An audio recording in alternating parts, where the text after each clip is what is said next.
अर्हन्तो भगवन्त इन्द्रमहिता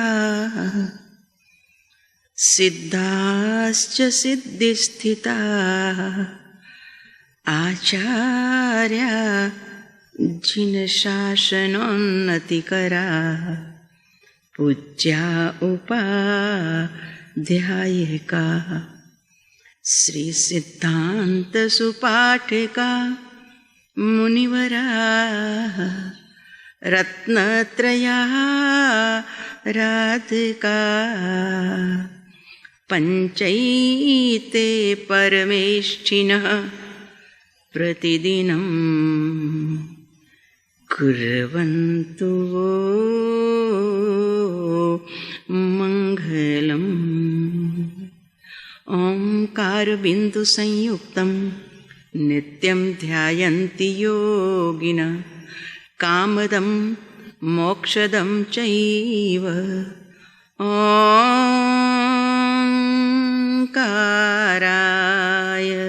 नमो नमः।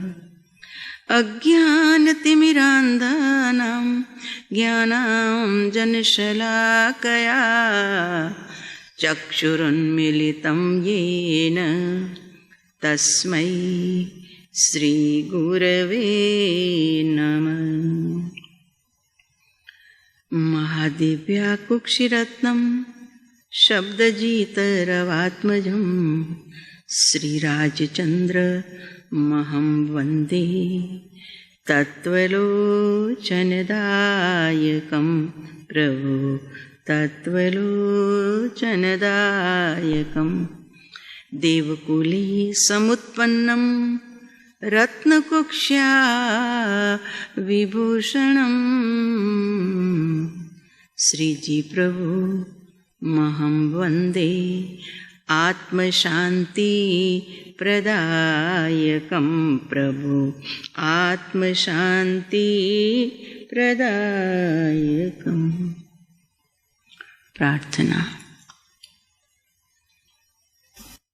ओ कायागढ़ के वासी, ओ कायागढ़ के वासी, इस काया को मैं क्यों बोले, इस काया को मैं क्यों बोल। तू चेतन अज अविनाशी, तू चेतन अज इस काया को मैं क्यों बोले, इस काया को मैं क्यों बोले। यह हाड़ मांस की काया है पल में ढल जाने वाली, यह हाड़ मांस की काया है पल में ढल जाने वाली। तू अजर अमर सुख राशि, तू अजर अमर सुख राशि, तू अजर अमर सुख राशि, तू अजर अमर सुख राशि। इस काया को मैं क्यों बोले, इस काया को मैं क्यों बोले। तू सच्चिदानंद रूप इस जड़ काया से न्यारा है, सच्चिदानंद रूप इस जड़ काया से न्यारा है। ये काया दुखद विनाशी, ये काया दुखद विनाशी। इस काया को मैं क्यों बोले, इस काया को मैं क्यों बोले। क्षितिजल पावक पवन गगन से काया का निर्माण हुआ, क्षितिजल पावक पवन गगन से काया का निर्माण। तू काट मोह की फांसी, तू काट मोह की फांसी। इस काया को मैं क्यों बोले, इस काया को मैं क्यों बोले। कहे संत समझो प्यारे तुम निज स्वरूप का ध्यान करो, कहे संत समझो प्यारे तुम निज स्वरूप का ध्यान करो। फिर मुक्ति बने तेरी दासी, मुक्ति बने तेरी, फिर मुक्ति बने तेरी दासी। इस काया को मैं क्यों बोले, इस काया को मैं क्यों बोले। ओ काया गढ़ के वासी, हो काया गढ़ के वासी, इस काया को मैं क्यों बोले। तू चेतन अज अविनाशी, तू चेतन अज अविनाशी, इस काया को मैं क्यों बोले, इस काया को मैं क्यों बोले। देह छतां जेनी दशा वर्ते देहातीत, आज्ञानीना चरणमां हो वंदन अगणी। જ્ઞાનસાર ગ્રંથ એનું ચાલે છે 18મું અષ્ટક, જેનું નામ છે અનાત્મ સંસા. આત્મ પ્રશંસા નહીં. અનાદિકાલથી આ જીવ આત્મ પ્રશંસા એટલે કારણ કે પોતે આત્મા તો સમજ્યો નથી, શરીરને જ આત્મા સમજીને બેઠો છે. બૈરાત્મ દશામાં અનંતકાળથી આ જીવે સમય ખોયો છે, વિતાવ્યો છે. તો એને શરીર તે જ મારું, આવું એને પોતાના બુદ્ધિમાં, માન્યતામાં, ધારણામાં રાખ્યું છે.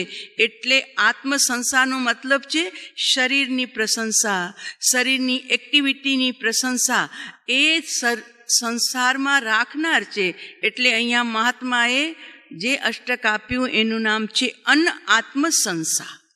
આત્માની પ્રશંસા નહીં, એટલે પોતાની પ્રશંસા નહીં. હા, પરના ગુણોનો ખૂબ મહિમા કરજે. પરમ કૃપાળુ દેવ પણ અંતિમ સંદેશમાં લખ્યું છે, ગુણ પ્રમોદ અતિશય રહે, રહે અંતર્મુખ યોગ, પ્રાપ્તિ શ્રી સદગુરુ વડે, જીન દર્શન અનુયોગ. ગુણ પ્રમોદ અતિશય રહે, થોડું નહીં, આમ દિલ ખોલીને કોકના ગુણોની પ્રશંસા કરે. એમાં જરાય કંજુસાઈ ન કરે, પણ પોતાના ગુણ જરીક પોતાને લાગે કે જો આ મેં કેવું સરસ કર્યું છે, જો આ મેં કર્યું. તો પરમ કૃપાળુ દેવના વચન છે, જરી જુઓ. અત્યારે હું ચિંતનમાં બેઠી હતી ત્યારે મને દેખાયું. ઉપદેશ છાયા, પેજ નંબર 700, નીચેથી ત્રીજી લીટી છે. માર્ગ પામવામાં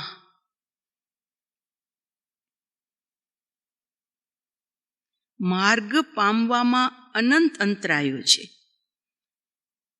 જેનાથી જીવ મુક્તિને પ્રાપ્ત થાય, 4 ગતિના દુઃખોમાંથી મુક્ત થાય અને પોતાના પૂર્ણ સ્વભાવનો એ ભોગતા થાય. પણ અહીંયા પ્રભુ લખે છે કે માર્ગ પામવામાં, પૂર્ણતા હજુ વાર છે, માત્ર માર્ગ પામવામાં અનંત અંતરાયો છે. તેમાં વળી મેં આ કર્યું, મેં આ કેવું સરસ કર્યું, એવા પ્રકારનું અભિમાન છે. બસ અંદરમાં તરત જીવને આવી જાય કે જો આ હું હતો તો થયું, આ બધું મેં કર્યું, આ મેં કર્યું, મેં કેવું સરસ કર્યું. આવા પ્રકારનો અંદરમાં ઉત્પન્ન થતો જે ભાવ, એટલે તો અમારે ત્યાં સંપ્રદાયમાં શબ્દ રાખ્યો, કોઈ પણ સારું કાર્ય અભિનંદન દેનારા તો હજારો મળશે પ્રભુ. કોણા કામ, કેમ કે ગુણાનુરાગી પણ તો જૈન દર્શનની વિશેષતા છે. જ્યાં સારું કાર્ય દેખાય ત્યાં અભિનંદન આપજો, એના ગુણોની પ્રશંસા કરજો. પણ શબ્દ ખાલી બોલવા પૂરતું નથી, અંદરમાં પ્રેક્ટિકલ થઈ જાય, ફિલિંગ્સ એને અનુભવાય કે જ્યારે કોઈ પણ કાર્યની, ચાહે ધન સંબંધી હો, ચાહે મન સંબંધી હો, ચાહે શરીર સંબંધી કોઈ કાર્ય થયું હોય, તન મન ધન જીવનથી કોઈ પણ કે હો શું તમે કાર્ય કરી લીધું, એટલે ત્યાં શબ્દ છે દેવ ગુરુ પસાય, દેવ ગુરુ પ્રસાય. મેં કાંઈ જ નથી કર્યું. દેવગુરુની કૃપા હતી મારા ઉપર, તો આ કાર્યમાં હું નિમિત્ત બન્યો છું. બાકી આમાં મારું કાંઈ જ નથી. જે પણ થયું છે એ દેવની અને ગુરુદેવની કૃપાથી મને આ કાર્ય કરવામાં કાંઈક નિમિત્ત બનવાનો અવસર મળ્યો છે. બાકી મેં કાંઈ જ નથી કર્યું. આવો શબ્દ હવે કોણ કેટલું સમજતો હશે એનો ભાવ, એ તો એના ઉપર છે ભાઈ. પણ વસ્તુ સ્થિતિ એ છે કે કોઈ પણ સારું કાર્ય થયું દેવગુરુના ચરણોમાં, કાં સંસારીઓ તો વડીલોના ચરણોમાં, આમાં મારું કાંઈ નથી. જો પરમ કૃપાળુ દેવ કહે છે આ મેં કેવું સરસ કર્યું, એ પ્રકારનું અભિમાન છે. એની જગ્યાએ મેં કાંઈ જ કર્યું નથી, મેં કાંઈ કર્યું જ નથી, એવી દૃષ્ટિ મૂકવાથી એ અભિમાન દૂર થાય. એટલે કોઈ પણ પ્રશંસા કરે, ગુણ પ્રમોદ અતિશય રહે, સામે કોક પાછળ કરે અને કોક સામે કહે, પણ તે સમયે આ જાગૃતિ કે મેં શું કર્યું છે પ્રભુ, મારું ગજ્યું જ કાંઈ નથી, હું શું કરું, મેં કાંઈ નથી કર્યું, આવા પ્રકારની દ્રષ્ટિ મૂકવાથી, એટલે ત્યાં આવી જાગૃતિ રાખવાથી અભિમાન દૂર થાય છે.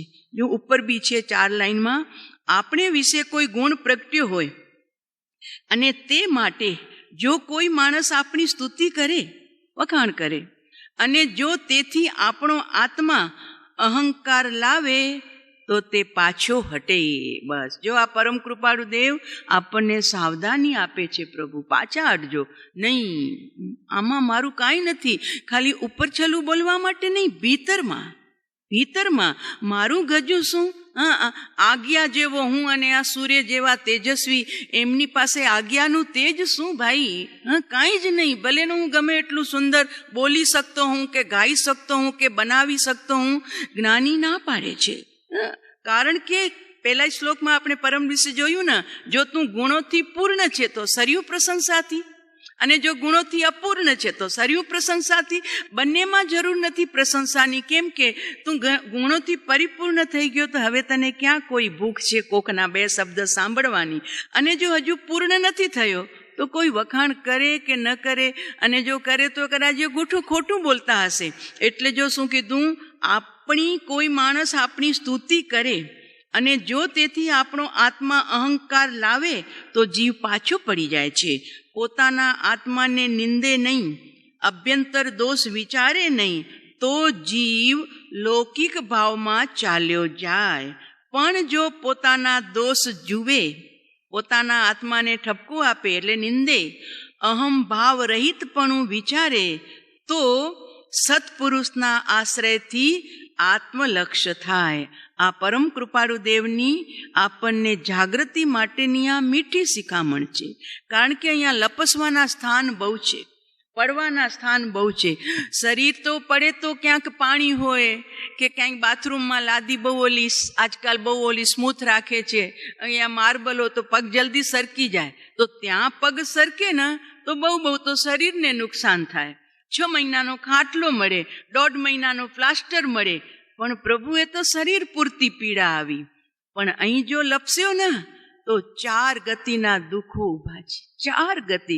કારણ કે પરમ કૃપાળુ દેવે જગ્યાએ લખ્યું છે કે આ જગતમાં માન ન હોત તો અહીં જ મોક્ષ હોત. તો માન નાની ચીજનું પણ હોય અને માન મોટી ચીજનું પણ હોય. એટલે જુઓ અહીંયા ઉપાધ્યાય ભગવંત આજનો શ્લોક લીધો છે, ઉચ્ચત્વ દ્રષ્ટિ દોષોત્થ સ્વોત્કુર્ષ સ્વજ્વર શાંતિકમ. જરીક ગુણ વધે જીવમાં, ગુણ આવવાના છે ભાઈ. તું ગુણી બનવા માટે ગુણીજનોના ચરણોમાં બેઠો છો તો ગુણ આવશે જ, પણ ઉચ્ચત્વ દૃષ્ટિના દોષથી બસ હવે હું ખૂબ આગળ વધી ગયો, તે એટલો આગળ વધ્યો કે ગુરુથી પણ આગળ વધી ગયો. ગુરુ ખૂણામાં રહી ગયા અને હું ગુરુથી આગળ વધ્યો. અરે પ્રભુ, પાછા પડવાનું તે કાર્ય કર્યું છે. જો ઉચ્ચત્વ દ્રષ્ટિ દોષથી ઉત્પન્ન થયેલો એવો સ્વોત્કર્ષરૂપી જ્વર એટલે પોતાની મોટાઈ રૂપી તાવ, તાવની ઉપમા આપી. અહંકાર, ઉત્કર્ષ એટલે અહંકાર, પોતાની મોટાઈનો અહંકાર, અને એ અહંકાર રૂપી જે તાવ આવ્યો ને એ તાવ ઉતરવો બહુ કઠણ છે, બહુ કઠણ છે. રાવણનો ન ઉતર્યો. મંદોદરીએ ખૂબ સમજાવ્યું, અરે આ તો રામજી છે, તમે ભૂલ કરી છે, પતિદેવ સોંપી દો સીતાજીને. તમારા અંતેઉરમાં કેટલી સુંદર સ્ત્રીઓ છે, રૂપવાન છે, સ્વરૂપવાન છે, સોંપી દો. માની ગયો, એક વખત માની ગયો કે વાત તારી સાચી છે બિલકુલ મંદોદરી. તો કે તો પછી રામને બોલાવો અને સોંપી દો, એમની સીતા લઈ જાય. હવે કંદર્પનો હતો, હવે સીતાને પામવાની ઈચ્છા મરી ગઈ હતી, કેમ કે સીતા માનતી જ નહોતી. પણ હવે કંદર્પની જગ્યાએ દર્પે સ્થાન લઈ લીધું હતું. દર્પ એટલે અહંકાર, કંદર્પ એટલે કામદેવ. કંદર્પ અને દર્પ આ બેની લડાઈ અનંતકાલથી ચાલુ છે. દર્પ આડો આવ્યો કે હું આમ સામે ચડીને કહું કે લઈ જા એટલે હું 3 ખંડનો અધિપતિ, અને હું પગે પડીને સામે જાઉં કે લઈ જાઓ તમારી સીતાને, હું નથી રાખતો, જાઓ. એમાં તો મારી નાલેસી થાય, મારું ગર્વ હણાય નહીં. હું સોંપીશ, પણ આવતીકાલે સવારે યુદ્ધના મેદાનમાં યુદ્ધે ચડીશ, રામને હું જીતીશ, અને જીત્યા પછી કહીશ લઈ જા તારી આ સીતાને, મને નથી જોઈતી.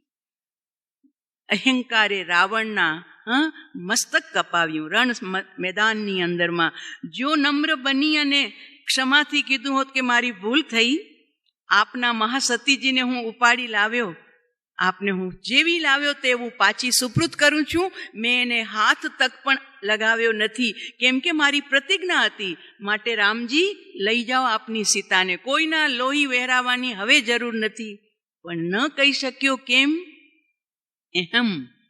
મંદોદરી સમજાવ્યું ત્યારે અહમ, વિભીષણે સમજાવ્યું ત્યારે પણ અહમ. વિભીષણે પણ એ જ વાત કરી. ત્યારે શું કીધું ખબર છે કે અહો સુણો મંદોદરી, નારાયણ નમવાને મારે નીમ છે. હું નારાયણ, નારાયણ એટલે વાસુદેવને હું નમું, મારો નિયમ છે નહીં નમવાનો. કેમ? તો કે મારે વાસીદું તાણે છે. ઘરમાં વાયુ દેવતા આવીને કચરો કાઢી જાય છે, અને મારે જમતો પાણી તાણે છે. મારા ઘરે પાણી ભરવા માટે તો દેવતા આવે છે. મારે નારાયણને નમવાનું નિયમ છે, હું ઝૂકું નહીં. વિભીષણને પણ એમ જ કીધું, અને એને પણ આપણે બધાને જગ વિખ્યાત ખબર છે કે એક બાજુ દર્પથી દુર્યોધન દુઃખી થયો, ખાલી જમીન માંગતા હતા. શ્રી કૃષ્ણજી કીધું 5 ગામ આપી દે, માત્ર 5 બાઈના 5 ગામ. અહંકાર, 5 ગામની ક્યાં વાત કરો છો? 5 ફૂટ જમીન નહીં મળશે, જાઓ તમારાથી થાય કરી લેજો. તો દુર્યોધન પણ દર્પથી રણ સંગ્રામમાં મર્યો, આખો કૌરવ વંશ ખતમ થયો, અને રાવણનો પણ આખો રાક્ષસ વંશ ખતમ થયો. એનું કારણ એક જ છે, અહંકાર. જ્ઞાની માટે જ કે છે માનાદિક શત્રુમાં, એમને લખ્યું ક્રોધાદિક શત્રુમાં. કારણ કે ક્રોધ તો બિચારો ઉફણ્યો છે, ઉફાણ આવે પણ વળી પાછો તરત જ ડળી જાય.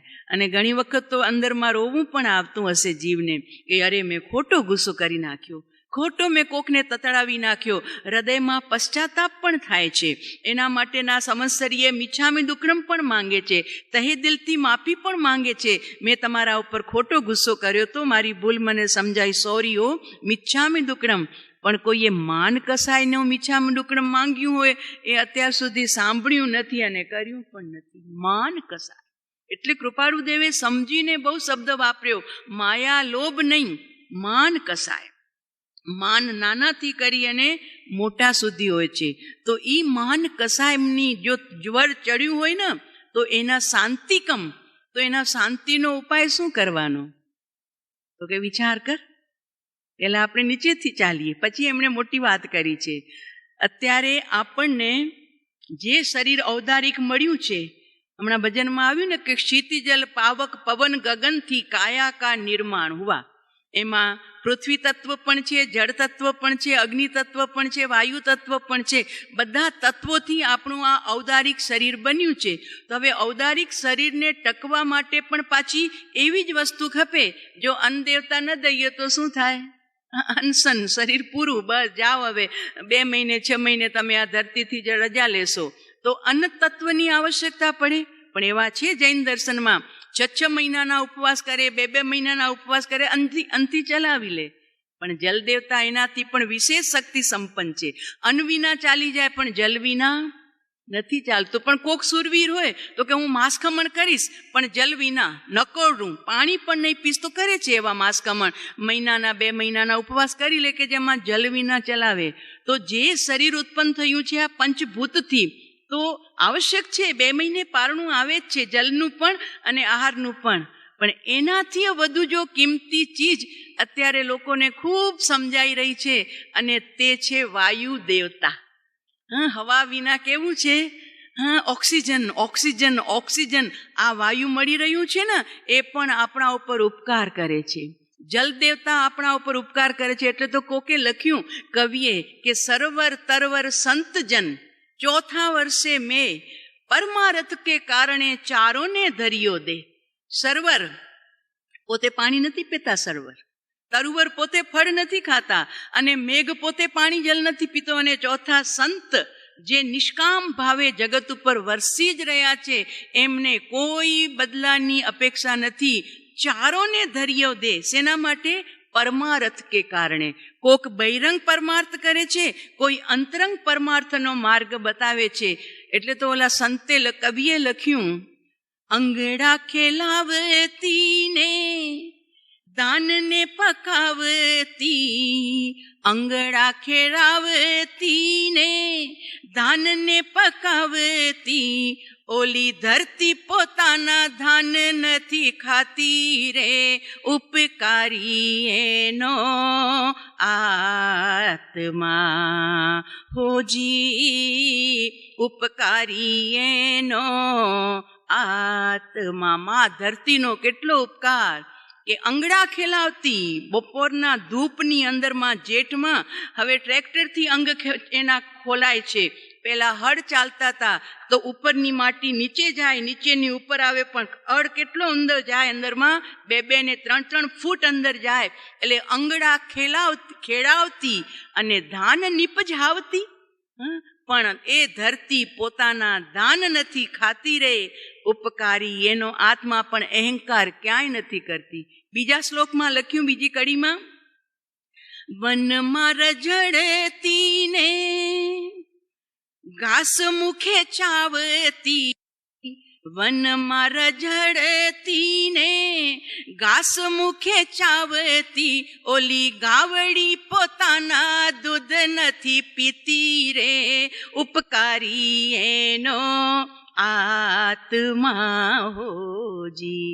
જંગલમાં જાય બિચારી 6 કલાક માટે પોતાના બછડાને પણ મૂકીને જંગલમાં રખડે, ધૂપમાં બેસે, ઝાડ નીચે થોડી છાયા મળે તો મળે, નહીતર આજ્ઞાનો એવો સ્વાર્થી માણસ ઝાડને પણ વાઢી નાખ્યા. એટલે પશુઓની છાયાને પણ હરી લીધી, અને પાણી પણ સુકાવા લાગ્યા એવા ધરતીમાંથી ખેંચી લીધા પાઇપો લગાવીને. પણ છતાં વનમાં રજડતી ને ઘાસ મુખે ચાવતી, અને દૂધ આપે છે, પણ એ ગાવડી પોતાના દૂધ કદી નથી પીતી રે, ઉપકારી. પણ અહંકાર, કોઈ તત્વ એવું નથી કે જે આપણા માટે ઉપકાર ન કરતું. આ ઉદારિક શરીરને ટકાવવા માટે પૃથ્વી પણ ઉપકાર કરે છે, જલ પણ ઉપકાર કરે છે, વાયુ પણ. અત્યારે વાયુ માટે તો તડપી રહ્યા છે. Oxygen, oxygen, oxygen. અને જેને મળ્યું નહીં કુદરતી, બસ એ પ્રભુને પ્યારા થઈ રહ્યા છે. એટલે જલથી પણ કિંમતી છે હવા, વાયુ. અને એ વાયુ આપણને મફતમાં મળે છે, ફ્રી ઓફ ચાર્જ. કુદરત પાસેથી મળતી કોઈ પણ ચીજ આપણે કોઈ ચાર્જ ચૂકવવું પડતું, અને એનો માણસ કોઈ કિંમત નથી એને. એનો એ બિન ઉપયોગ પણ કરી શકે છે, એની કોઈ કિંમત નથી. પણ જરીક ઉપકારમાં વિચારો ને તો આ બધા જીવો જ છે પ્રભુ, એ એકેન્દ્રી જીવ છે, ચાહે જલના હો, ચાહે પૃથ્વીના હો, કે ચાહે ધાનના હો, કે ચાહે વાયુના હો, એ બધા આપણા ઉપર ઉપકાર કરી રહ્યા છે. તો હું એવું કાર્ય ક્યારે કરું કે બધાને મારા તરફથી હવે હંમેશ માટે શાંતિ મળી જાય. અહંકાર ક્યાં છાંટો નથી. કુદરત આટલી મહેનત કરે અને જરી ઉપકારના બદલામાં અહંકાર નહીં. અને માણસ જરીક ઉપકાર કરે, ભૂલે નહીં. મેં છે ને એને ઊભો કર્યો, પહેલા હતું શું એની પાસે? કાંઈ નહોતું. નોકરી કરતો તો 100 રૂપિયા ને 200 રૂપિયાની. આ તો મેં એને હાથ આપ્યો ને તો અત્યારે આ મોટો થઈને બેઠો છે ને હવે લાખો ખર્ચે છે. ભાઈ શેનો અહંકાર કરે છે? એનું ભાગ્ય હતું તો તને દેવાનું મન થયું, અને એનું ભાગ્ય હતું તો એ આગળ વધી ગયો. પણ તું શાના માટે બળે છે? પણ જીવ જરીક મેં કાંઈક મદદ કરી હોય એને અહંકાર આવી જાય, એને એ ભૂલી જ નથી શકતો.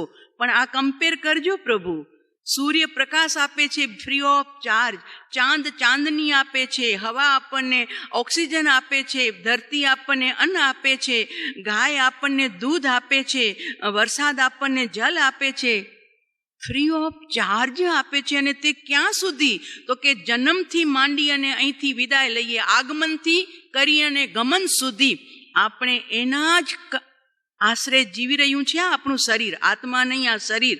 પણ એ શરીરની સુવિધા માટે આટલો બધો ઉપકાર કરનારા આ બધા તત્વો, પણ ક્યાંય અહંકાર આબળતો નથી એમને. અને આપણે જરીક કાંઈક મદદ કરી તનથી, મનથી, ધનથી, તરત જ અંદરમાં મેં કર્યું. એટલે જો અહીંયા શું કહે છે? પોતાના ગુણની ઉચ્ચ દ્રષ્ટિથી ચડેલું જે અહંકાર રૂપી જ્વર, એની શાંતિ માટે શું વિચાર ગયો? મેં શું કરજે?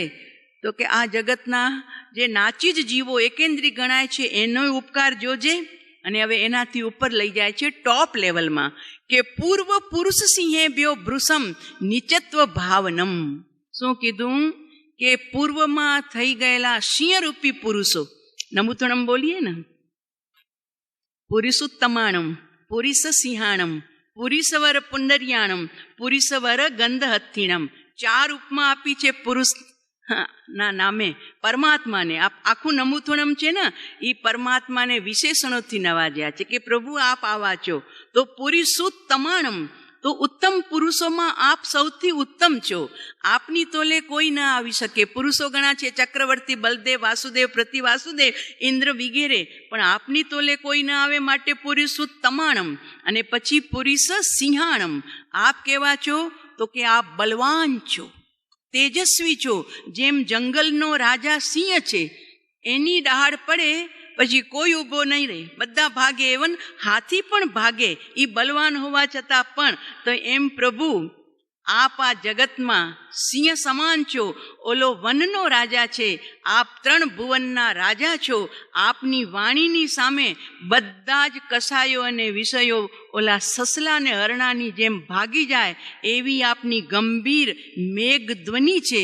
તો એવા પૂર્વમાં થઈ ગયેલા પુરુષ સિંહે બ્યોહો, પૂર્વમાં થયેલા સિંહ જેવા પુરુષો, એનું ભૃસમ, એમને ખૂબ યાદ કરો, એમના ગુણોને યાદ કરો, એમના જીવન કવનને યાદ કરો, અને એની સાથે તમારું કમ્પેર કરો. નિચત્વ ભાવનમ, તમે ઉભા રહ્યો એમની બાજુમાં તો તમને ખ્યાલ આવશે કે ક્યાં સૂર્ય હજારો કિરણોથી ઝળહળતો, ક્યાં સૂર્ય, અને ક્યાં હું આગિયા જેવો ચમક ચમક કરતો. અહીં મારું ક્યાં ગજું છે? ક્યાં વિશાળ મહાસાગર, અને ક્યાં હું એક બુંદ જેવો.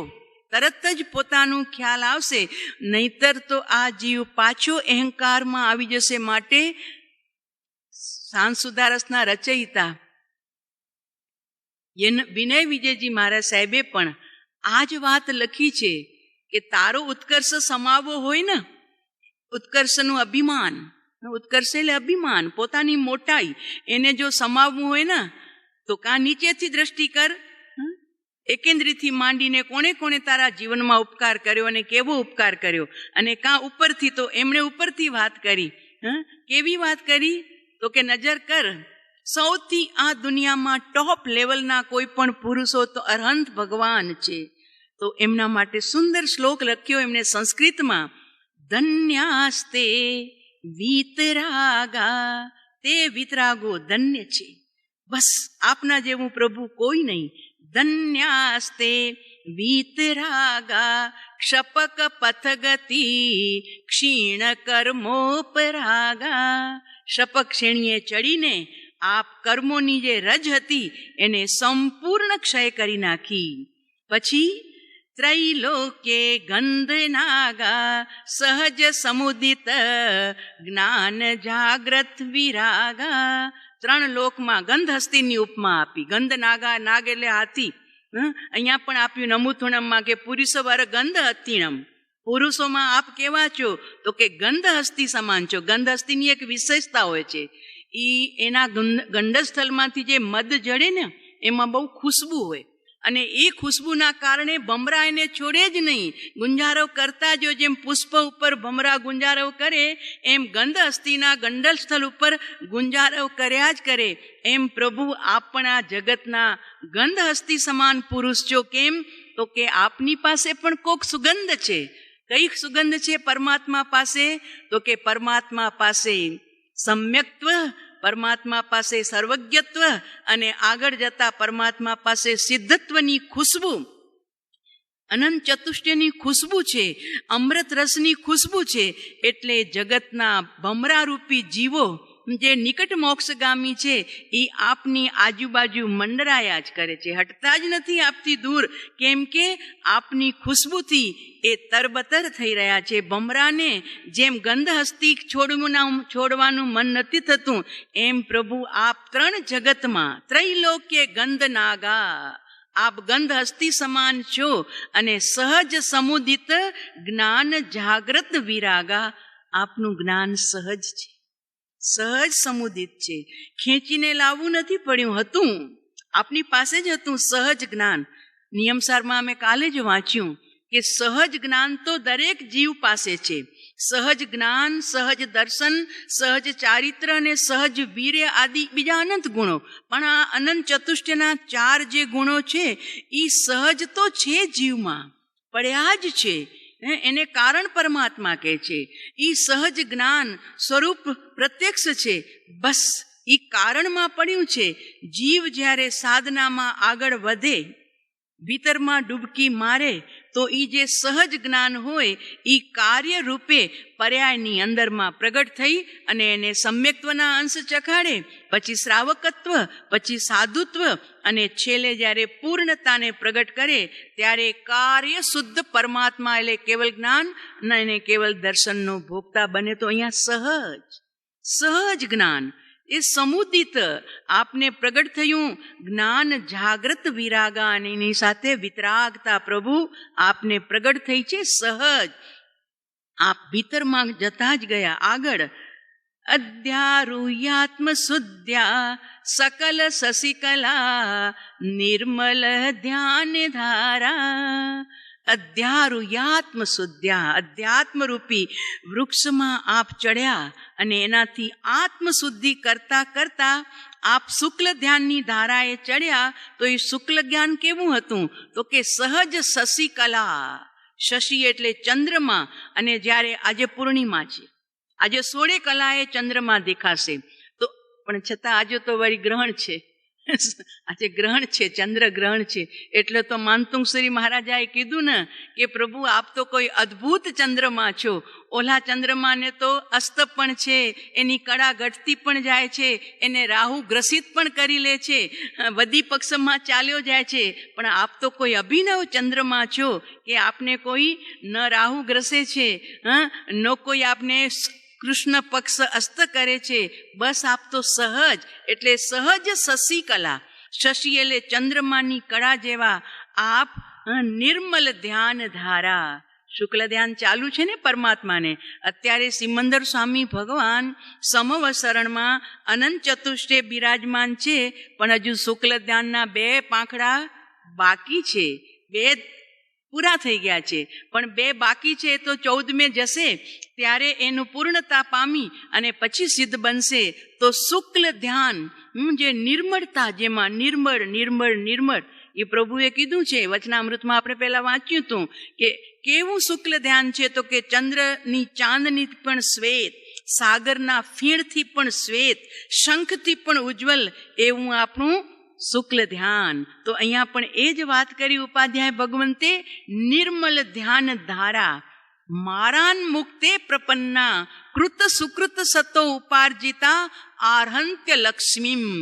આપે કામદેવને તો ક્યાં જ મૂકી દીધો, એનાથી મુક્તિ મેળવી લીધી, કષાયોથી મુક્તિ મેળવી, અને કૃત સકૃત કેટલા સુકૃતો કર્યા, તો કે હજારો. એને એના બદલામાં આપને શું પ્રાપ્ત થયું, તો કે આર્હંત લક્ષ્મી. અરહંતની લક્ષ્મી, અરહંત સંબંધીની લક્ષ્મી, એને કહેવાય આર્હંત લક્ષ્મી. આપ આર્હંત લક્ષ્મીને, જેમ જનક સંબંધીની દીકરી એ જાનકી, રઘુનો દીકરો એ રાઘવ, સંસ્કૃતની અંદરમાં જનકનું જાનકી થઈ ગયું, એમ અહીંયા અરહંત લક્ષ્મી નહીં, આર્હંત લક્ષ્મી. એટલે કુમારપાળ મહારાજાને પણ બિરુદ મળ્યું હતું ને, હેમચંદ્રસુરી મહારાજ સાહેબના એ પરમ ભક્ત હતા, તો એમને બિરુદ મળ્યું હતું. શ્રાવકના વ્રત નિયમ ધારણ કર્યા હતા, પરમહારથ. પરમહારથ એટલે ઉત્કૃષ્ટ શ્રાવક. આરતને ભજનારા એવા આરત. જેમ આપણે જીન ભગવાનને ભજીએ ને, એટલે આપણે કોણ છીએ? જૈન. જીનને ભજે તે જૈન અને બુદ્ધને ભજે એ બૌદ્ધ. તો ત્યાં બે ઉપર પાંખડા આવી ગયા, જીનને ભજનારા તે જૈન. એમ અહીં અરહંતની ઉપાસના કરનારો જે શ્રાવક એ આરત છે. આરત એટલે શ્રાવક, પરમારથ. તમે પૂજા કરો છો ને ત્યારે બોલો છો તમે. કુમારપાળ મહારાજાની એક સ્તુતિ દર્શન સ્તોત્રમાં છે કે મા ભુવમ ચક્રવર્તીપી જીન ધર્માનું વાસિત, કે હું ચક્રવર્તી પદને પણ ઈચ્છતો નથી જો જૈન ધર્મ મળતો નથી તો. એવી એમની ભક્તિ હતી. પ્રભુ 36 સ્તુતિઓ બનાવી છે, સંસ્કૃતમાં બનાવી, એનું ટ્રાન્સલેશન ગુજરાતીમાં થઈ ગયું છે. જે નિત્ય પરમાત્મા ભક્ત હતા, નિત્ય પૂજા કરતા હતા, 18 દેશના રાજા હોવા છતાં પણ એવા એમણે કીધું, સ્યાત ચેટોપી દરિદ્રોપી જીન ધર્માનું વાસિત. હું દારિદ્ર થઈશ, ગરીબ થઈશ તો મને ચાલશે, અરે કોકના ઘરે નોકર બનીને મને રહેવું પડશે તો પ્રભુ મને મંજૂર છે, પણ તારા ધર્મ સહિત, જીન ધર્મથી સહિત હું નોકર બનવા તૈયાર છું, ગરીબની ઝૂંપડીમાં જન્મવા તૈયાર છું, પણ જો જૈન ધર્મને વિનિર્મુક્તો, જો જૈન ધર્મથી રહિત તું મને ચક્રવર્તીપણું પણ આપતો હોય, મને જોતું નથી. આટલી ભક્તિ જેના અંતરમાં મોજૂદ હતી એ વાત અહીંયા આવી કે પરમાત્માએ શું ઉપાર્જન કર્યું, તો કે આર્હંત્ય લક્ષ્મી. ગુણાનુરાગી બનવું છે ને તો વિતરાગના ગુણ આ દુનિયામાં સર્વોત્કૃષ્ટ છે, સર્વગુણ સંપન્ન પરમાત્મા છે. અને એનાથી જરીક નીચે આવીએ તો પછી બીજા શ્લોકમાં એમણે લીધું કે મહાત્મા બહુ ગુણ સંપન્ન છે. સર્વગુણ સંપન્ન તો કેવલ જ્ઞાન થતા થશે, પણ મહાત્મા બહુ ગુણ સંપન્ન છે. એટલે એમણે એ ગાથા લીધી, નિર્ગ્રંથા તેપી ધન્યા ગિરિ ગહન ગુહા ગૌવરાંતર નિવિષ્ટા. ક્યાં બેઠા છે મહાત્માઓ? તો કે ગિરિની ગુફાઓની અંદરમાં, અંદર અંદર ગહેરાઈની અંદરમાં ચાલ્યા ગયા છે. કોણ છે? નિર્ગ્રંથા, જેમણે રાગ અને દ્વેષ રૂપી ગાંઠને નાશ કરી નાખી છે. 3 કસાય ચોકડીનો જેમનો ક્ષય થઈ ગયો છે, સંજ્વલન માત્ર બાકી રહ્યું છે, એવા નિર્ગ્રંથો પણ ધન્ય છે. ધન્ય છે એવા મહાત્માઓ કે જે ગિરિયોમાં, પહાડો ઉપર, ગુફાઓની અંદરમાં અને કુંજોની અંદરમાં નિર્વિષ્ટા બેઠા છે. ધર્મ ધ્યાનાવધાના સમરસ સુહિતા પક્ષમાસોપવાસા. કોઈ 15 દિવસે આહાર માટે બહાર આવે છે, કોઈ મહિને બહાર આવે છે, અને કોઈ 1.5 મહિને પણ આહાર માટે આવે છે. શું લઈને બેઠા છે? તો કે નિરંતર સમરસ સંહિતા. સમરસ, પોતાના આત્માનો ઉપસમ રસ, સમતા રસ એને પીતા. ધર્મ ધ્યાનાવધાના, ધર્મ ધ્યાનમાં જે ખૂંચેલા છે એવા મુનિઓ. યેને પી જ્ઞાનવંત શ્રુત વિતત ધિયો દત્ત ધર્મોપદેશા. વળી બીજા મહામુનિઓ કે જે જ્ઞાનવંત છે, વિશાળ જ્ઞાનની જેમણે પોતે પ્રાપ્તિ કરી છે, વિસ્તૃત જેમની ધી એટલે બુદ્ધિ છે, દત્ત ધર્મોપદેશા, જગતના જીવોને બોધ આપી રહ્યા છે, એવા મહાત્માઓ શાંતા. કારણ કે દરેક પ્રકારની મુનિઓ હોય છે. કોઈ ધ્યાનમાં જ લીન છે, કોઈ ઉપદેશ આપે છે, કોઈ વળી શાસ્ત્ર લખે છે. શાંતા, જે શાંત થઈ ગયા છે પોતાના સ્વરૂપમાં. દાંતા, જેમણે ઇન્દ્રિયોનું દમન કરી લીધું છે. જીતાક્ષા, જેમણે ઇન્દ્રિયોને જીતી લીધી છે. જગતિ જીનપતે શાસનમ ભાસયંતી, જગતમાં જેવો જીનેશ્વરના શાસનને શોભાવે છે. આચાર્યો, અમૃતચંદ્ર આચાર્ય, પૂજ્યપાદ સ્વામી આચાર્ય, અમિત ગતિ આચાર્ય, કુંદકુંદ સ્વામી આચાર્ય, પદ્મપ્રદ સ્વામી આચાર્ય, સુધર્મા સ્વામી, જંબુ સ્વામી, ભદ્રબાહુ સ્વામી, આવા અનેક આચાર્યો થયા ધરતી ઉપર. એમણે શું કર્યું તો કે કેવલ જ્ઞાન તો જંબુ સ્વામી સુધી હતું, પણ બાકીના પોતાની સાધના કરી જીન શાસનને શોભાવ્યું છે. ભાસયંતી, જીન શાસનને જેમણે શોભાવ્યું છે, તો એમના ગુણો સાથે તમારું કમ્પેર કરજો.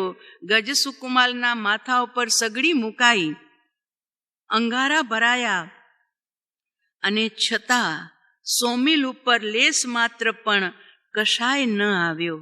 અને આપણા કાને પણ જરીક જો વાત આવે આપણી, તો તરત આપણને ગુસ્સો આવી જાય છે. જરીક કોક કડકાઈથી આપણને કે તો તરત આપણા તેવર બદલી જાય છે. તો કમ્પેર કરજે. તો કે માને છે કે હું ગુણવાન થઈ ગયો છું, હવે હું ખૂબ આગળ વધી ગયો છું. તો આવા મહામુનિઓ પૂર્વ પુરુષ સિંહેભ્યો ભૃસમ નીચત્વ ભાવનમ, તારી ત્યાં કમ્પેર કરજે, તારું હીનપણું ત્યાં વિચારજે કે ક્યાં ઈ ક્ષમાશીલ મુનિરાજ અને ક્યાં હું અગ્નિ પ્રસાદ, કે જરીક વારમાં અગ્નિ અંદરમાં ધખી ઉઠે છે. ક્યાં એ ખંદક અને ગજસુકુમાલ મુનિરાજ, ક્યાં એ ધન્ના અને શાલીભદ્ર મુનિરાજ, એક એક મુનિરાજને ક્યાં એ વજ્રસ્વામી મુનિરાજ ગાથા લખી છે. ધન્નો ધન્નો વૈરો શાલીભદ્દોય થુલભદ્દોય, જેહિમ વિષય કસાયા ચત્તા રત્તા ગુણે નિયયે. જેવો વિષય કસાયનો ત્યાગ કરીને, વિષયનો ત્યાગ તો હજુ સહેલો છે, છૂટી જાય, પણ કશાયનો ત્યાગ બહુ મુશ્કેલ છે. એટલે એવા મહામુનિઓનું ચિંતન, એમના જીવનનો વિચાર કરી અને તું શું કરજે તો કે તારા આત્માને સંબોધન કરજે કે પ્રભુ હજુ ઘણી વાર છે.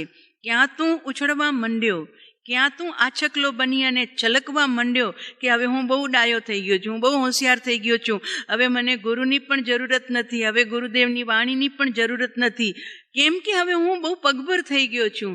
બેટા, જ્ઞાની કે છે, વત્સ 12મા ગુણસ્થાનક સુધી ઉતાવળો નહીં થતો. અંતરમાં જ્ઞાનીના વચનનો આશ્રય તો તારી સાથે ચાલજે. કદાચ ત્યાં વિકલ્પ ન હશે, વિચાર ન હશે, નિર્વિકલ્પ દશા હશે, પણ બાતું તો એ જ હશે જે સદગુરુથી મળ્યું અને જે તારા અંતરમાં તે જમાવ્યું, દહીં રૂપે સ્થિર કર્યું છે, એ જ આશ્રય તારી સાથે ચાલ્યા કરશે. માટે ઉતાવળો નહીં થતો. જો આ વાત કરી છે પૂર્વના પુરુષ સિંહોનું ભૃસમ, એટલે ખૂબ વિચાર કરજે અને તારા એમની અધિકતા અને તારી ન્યૂનપણાની ભાવનાને તું ત્યાં વિચારજે. એનાથી શું થશે તો કે ચડેલો અહંકાર રૂપી જે તાવ એ તરત ઉતરી જશે.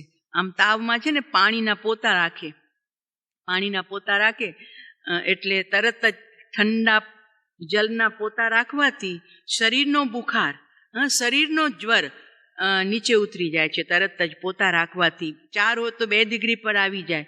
તો જેમ શરીરનો બુખાર એટલે શરીરનો તપારો ઠંડા જલથી, શીતલ જલથી જેમ ધીરે ધીરે ધીરે ઉતરે છે, એમ પ્રભુ આ અંદરનો બુખાર, અભિમાન રૂપી જ્વર, એને કેવી રીતે શાંત કરીશ તો કે મહામુનિઓના જીવનના શીતલ જલનું તું પાન કરજે.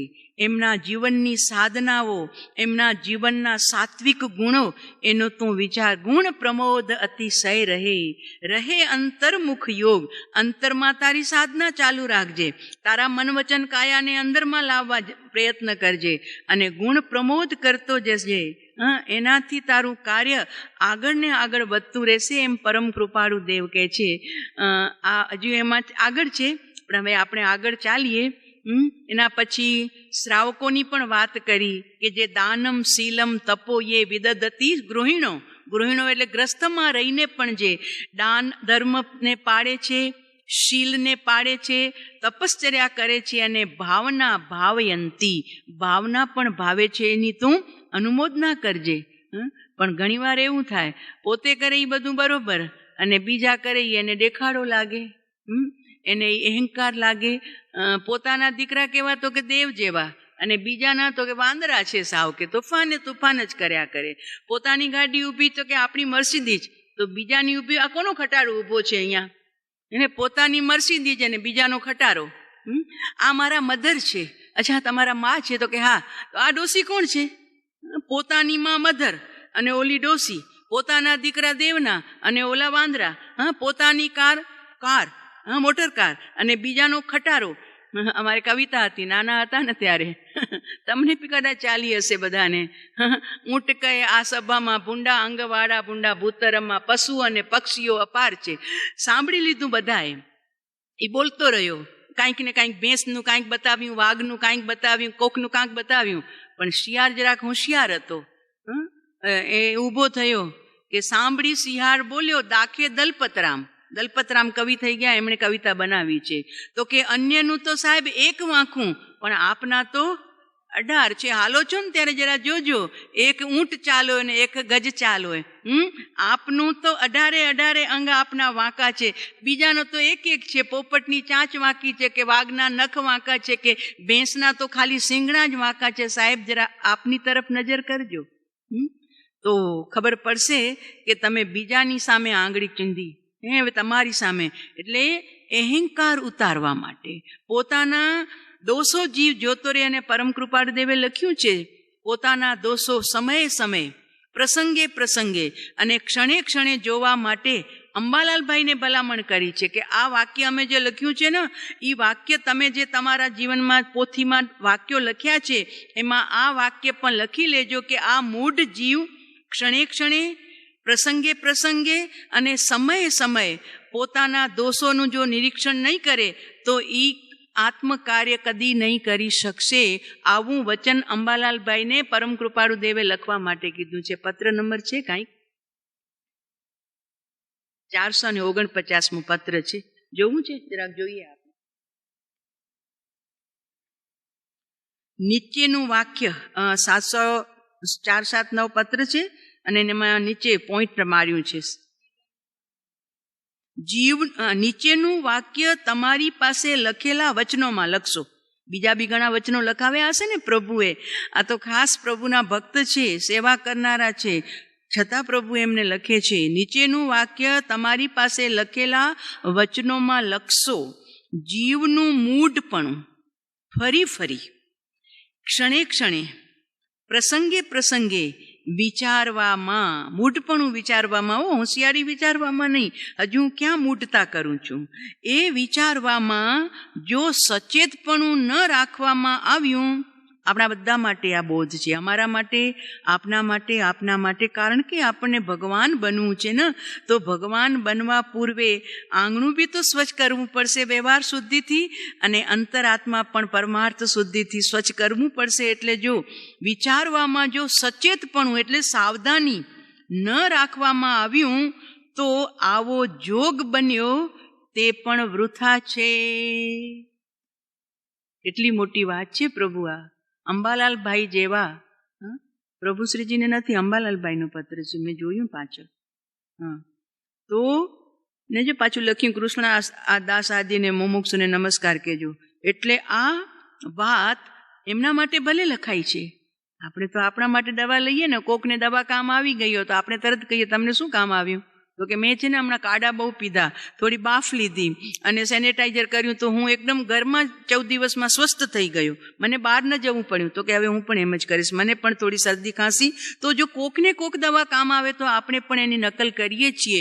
એમ પ્રભુ આ નકલ એટલે ઓલી નકલ નહીં હો, કોપી ઝેરોક્સો કોપી વાળી નકલ નહીં, આપણા માટે ઉતારો કરી અને આ માત્ર શબ્દોમાં નહીં, નોટમાં નહીં, અહીંયા અમે પણ અમારા માટે, તમે તમારા માટે. જો મૂઢપણું લખ્યું છે પ્રભુએ ફરી ફરી, ક્ષણે ક્ષણે, પ્રસંગે પ્રસંગે. જો વિચારવામાં સચેતપણું એટલે સાવધાની ન રાખી, બસ લપસી પડશું તરત જ. 9000 પગથિયા ચડીને ગયા હોઈએ, પણ જરીક સાવધાની ન રાખીએ તો એક પગથિયે સરક્યા તો સીધા તળીટીએ પહોંચી જઈએ. એમ આ જીવ મુનિપણું પામીને ઉપર સુધી પહોંચે, પણ જરીક કસાયનું કાંઈક ઉદય થાય તો 11મેથી નીચે પડે છે. એવું શાસ્ત્રમાં પરમ કૃપાળુદેવ પોતાનું પણ લખ્યું છે. તો આવો જોગ જે મળ્યો છે ને, પરમ કૃપાળુદેવ પોતાની ત્યાં હાજરી છે, ત્યાં કે છે તો આપણે પણ કાંઈ ઓછો જોગ નથી મળ્યો. ઓછો જોગ નથી મળ્યો. આપણને પણ જે જોગ મળ્યો છે તે પણ વૃથા છે એમ કહે છે. અને હજુ બીજું એક પત્ર છે, સાથે સાથે લઈ લઈએ, હાથમાં લીધું છે તો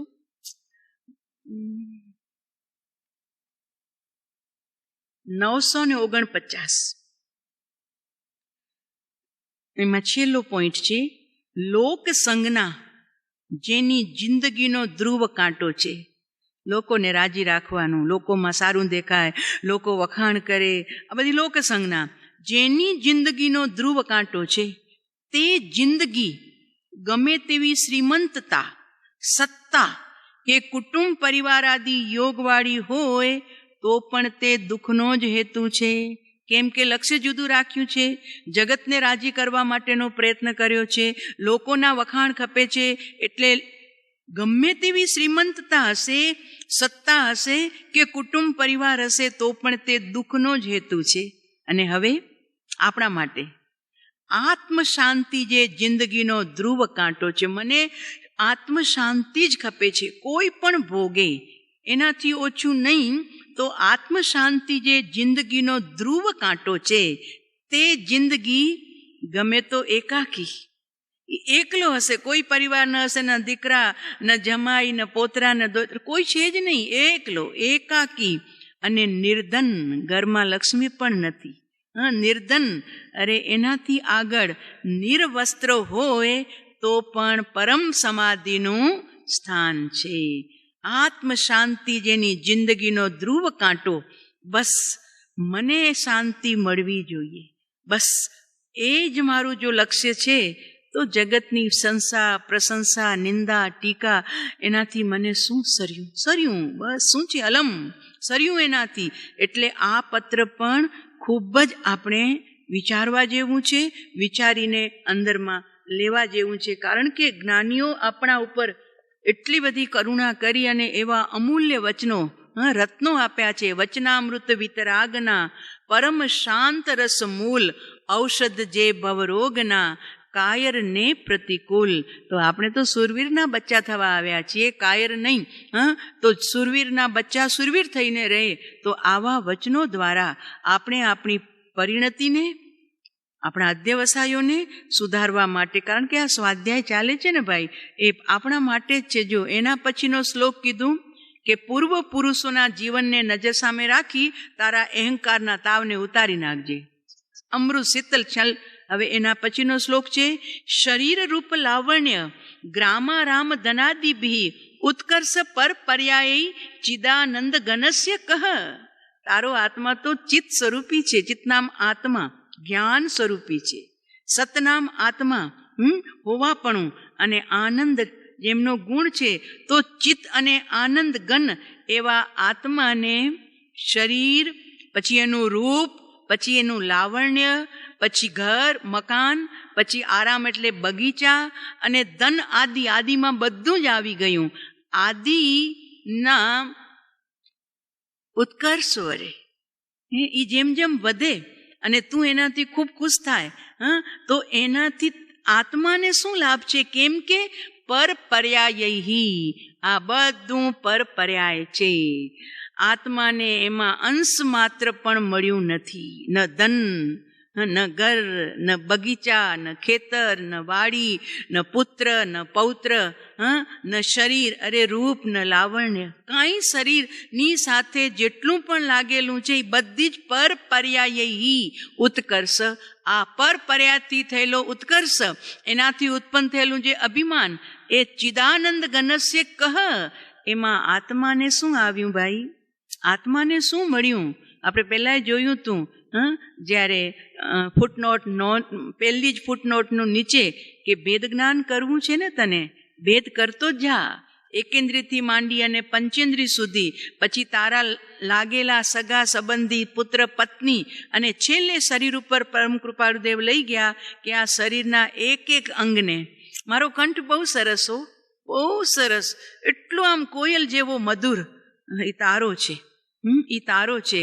આજે સારું છે ને, કાલે એવી કાંઈક વેદના આવશે કે શબ્દ નહીં નીકળશે, પાણી જોતું હશે તો પાણી નહીં બોલાશે, ઈશારાથી કહેવું પડશે જરા પાણીનો ગ્લાસ આપજો. શેનું અહંકાર કરે છે? કંઠ, જીભ, તાલવ્ય, હોઠ, આ બધાના સંયોગથી ભાષા વર્ગણાના પૂતગલો નીકળે છે. એમાં તું તારું ક્યાં માની લીધું ભાઈ? જરી કદમ તારા ખૂબ ઝડપી ચાલે છે, ત્યાં તે પગ મારા છે, હું ઉપાડું છું, કેમ માની લીધું તે? એટલે જ્ઞાની કે છે ચિદાનંદને શેનાથી લાભ થાય છે વિચાર.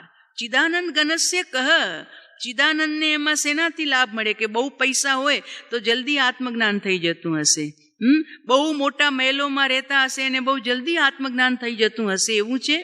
તો કે ના પ્રભુ, આ બધો જ ઉતારો, બધો જ મનમાંથી ઉતારો કાઢી નાખ.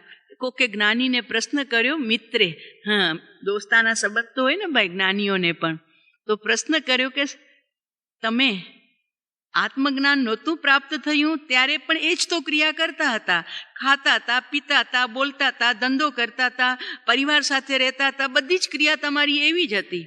અને હવે આત્મજ્ઞાન થઈ ગયા પછી તમારી ક્રિયા તો એ જ ચાલુ છે. ખાઓ છો, પીવો છો, ફરો છો, ધંધો કરો છો, પરિવારની સાથે રહો છો. શું ફરક પડ્યું તમારા જીવનમાં આત્મજ્ઞાન થયા પછી? ત્યારે જ્ઞાનીએ જવાબ આપ્યો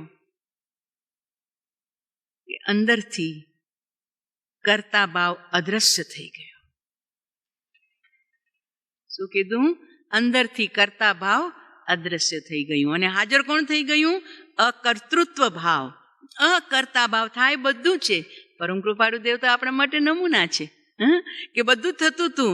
શ્રીજી પ્રભુ આપણા માટે નમૂના રૂપ છે, બધું થતું હતું, પણ અંતરમાં અકર્તૃત્વ ભાવ ઊભું જ છે. દરવાન ઊભો રાખી દીધો. ભાઈને કીધું, મિત્રને પોતાના, કે તમે તો બધું એક જ દેખાય છે, બધું દીકરાના લગ્નમાં દેખાવ છો, તો બધું એક જ સરખું દેખાય છે, પહેલા ને હમણાંમાં ફરક શું છે? તો કે અકર્તા ભાવ અદ્રશ્ય થયો, અકર્તા ભાવના અમે માલિક બન્યા છીએ. બસ, તો આપણે એમના પગલે ચાલવું છે. તો સંપૂર્ણ તો નહીં થશે, હજુ ધારણાથી થશે, ધારણાથી થશે. અને કોઈ આપણને ઓલી આપવા આવે ને, ઓહો શું તમે સરસ મજાનું કામ કરી આપ્યું, તો તરત જ અકર્તા ભાવ ત્યાં હાજર થઈ જાય. એ થનાર હતું, એ થયું છે, હું શું કરનાર છું? પરમ કૃપાળુદેવ લખે છે ને કે આત્મા એક તણખલાના 2 ટુકડા પણ કરી શકતો નથી. ભાવ કરે કે હું આ મકાન બાંધી નાખીશ, હું આ દેરાસર બંધાવી નાખીશ, હું આ સંઘ કઢાવી લઈશ, હું આમ કરી લઈશ, હું ગામને જમાડીશ. ભાવ કરે, એ તો ભાવ કરે.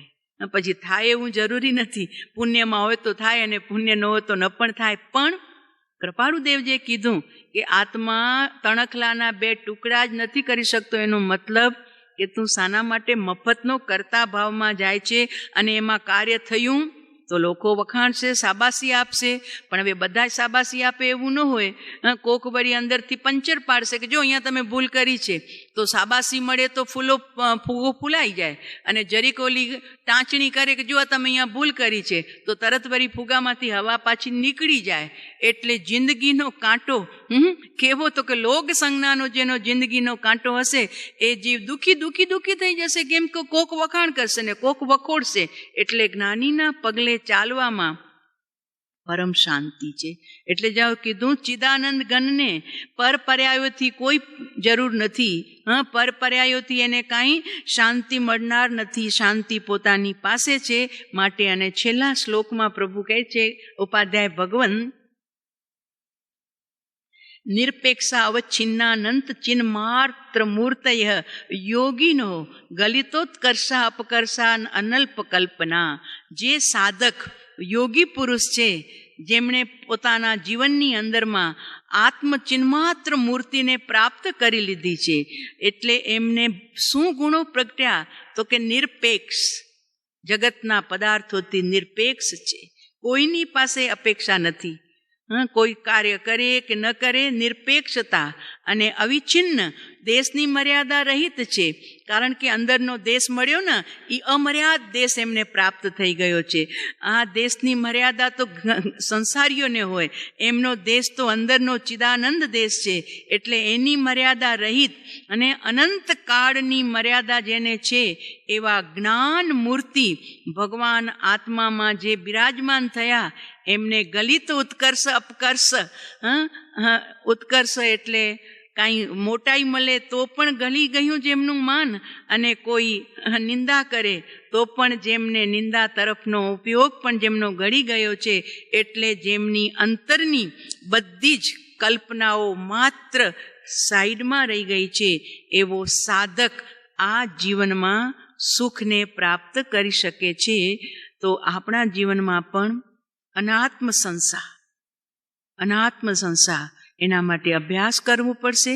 અને એ અભ્યાસ કરતા બસ પરમ શાંતિ, હું શાંતિનો ચાહક છું, મને જ્યાં શાંતિ મળે છે બસ એ પદાર્થનો હું રાગી બનું, એ પદાર્થને હું મારા જીવનમાં અપનાવવા પ્રયત્ન કરું.